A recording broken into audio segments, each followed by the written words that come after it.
एक अमर नायक के पार्थिव अवशेषों को उनके गृह देश भारत में लाने के लिए प्रयास किए जाने चाहिए। जिस भूमि को उन्होंने स्वतंत्र कराया था, मेरी आपसे विनम्र अपील है कि 18 अगस्त 2024 तक नेताजी के पार्थिव अवशेषों को रंकोजी से भारत वापस लाया जाए। दरअसल ये लेटर लिखा है महान स्वतंत्रता सेनानी सुभाष चंद्र बोस के प्रपोते ने। चंद्र कुमार बोस ने प्रधानमंत्री को ये खत लिखा। साथ ही उन्होंने ये भी कहा है कि सरकार की कई रिपोर्ट्स आने के बाद ये स्पष्ट है कि नेताजी की मृत्यु 18 अगस्त 1945 को ही हुई थी। इसलिए ये जरूरी है कि भारत सरकार की ओर से अंतिम बयान दिया जाए ताकि भारत के मुक्तिदाता के बारे में झूठी कहानियों पर विराम लग सके। तो इस वीडियो में जानते हैं नेताजी को लेकर चल रही कॉन्स्पिरेसी थ्योरीज, इस मामले के लिए भारत सरकार द्वारा बनाई गई कमेटीज और उनकी अभी तक की हर रिपोर्ट के बारे में। अगस्त 1945 को दूसरे विश्व युद्ध में जापान के सरेंडर करने के बाद नेताजी ने ताइपेई ताइवान से जापानी बॉम्बर प्लेन से उड़ान भरी। नेताजी जापानी जनरल शिदेई और अन्य जापानी अफसरों के साथ सफर कर रहे थे।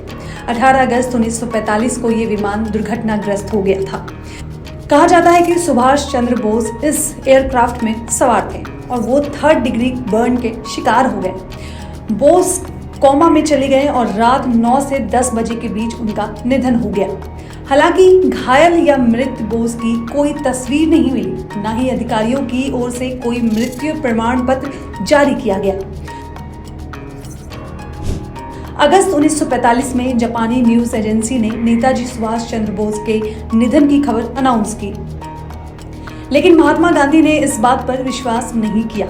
14 सितंबर 1945 को नेताजी के सम्मान में मेमोरियल सर्विस हुई और उनकी अस्थियां रंकोजी टेम्पल में रखी गई और आज भी इस टेम्पल में नेताजी की अस्थियां मौजूद हैं।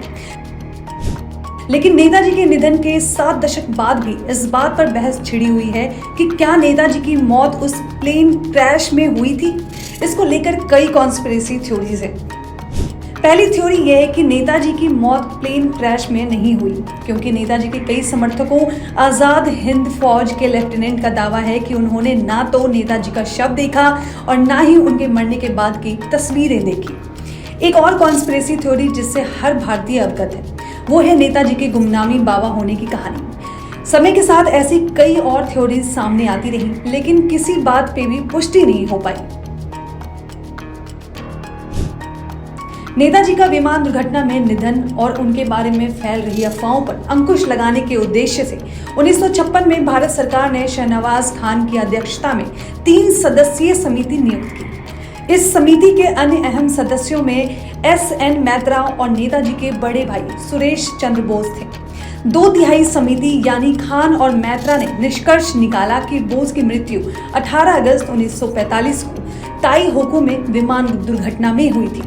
लेकिन सुरेश चंद्र बोस ने इस अंतिम रिपोर्ट पर हस्ताक्षर करने से इनकार कर दिया।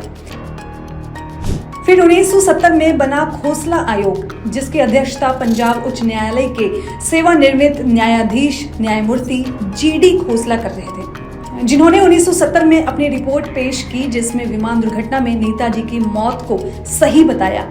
फिर 1999 में मुखर्जी आयोग का गठन हुआ। आयोग में 3 खंडों और 1000 पन्नों की रिपोर्ट तैयार की, जिसे 2006 में सार्वजनिक किया गया। इस आयोग ने जापान के रंकोजी मंदिर का भी दौरा किया, जहां बोस की अस्थियां रखी हुई हैं। मुखर्जी आयोग की रिपोर्ट्स ने निष्कर्ष निकाला कि बोस की मृत्यु 1945 की दुर्घटना में नहीं हुई थी। पिछले 78 साल से नेताजी की मौत पर सस्पेंस कायम है और अब उनके पोते चंद्र कुमार बोस ने पीएम मोदी को चिट्ठी लिखकर ये इस सस्पेंस को दूर करने की मांग की है। उन्होंने भारत सरकार से 18 अगस्त 2024 तक जापान के रंकोजी से नेताजी के पार्थिव अवशेष वापस लाने का अनुरोध किया है। साथ ही उन्होंने कहा है कि नेताजी की बेटी अनीता बोस नेताजी का अंतिम संस्कार हिंदू रीति रिवाज से करना चाहती हैं, लेकिन वो अंतिम संस्कार नहीं कर पा रही हैं, क्योंकि नेताजी के अवशेष अभी भी जापान के रंकोजी मंदिर में रखे हुए हैं। तो ऐसे ही और भी वीडियोस के लिए आप बने रहिए रिपब्लिक भारत के साथ।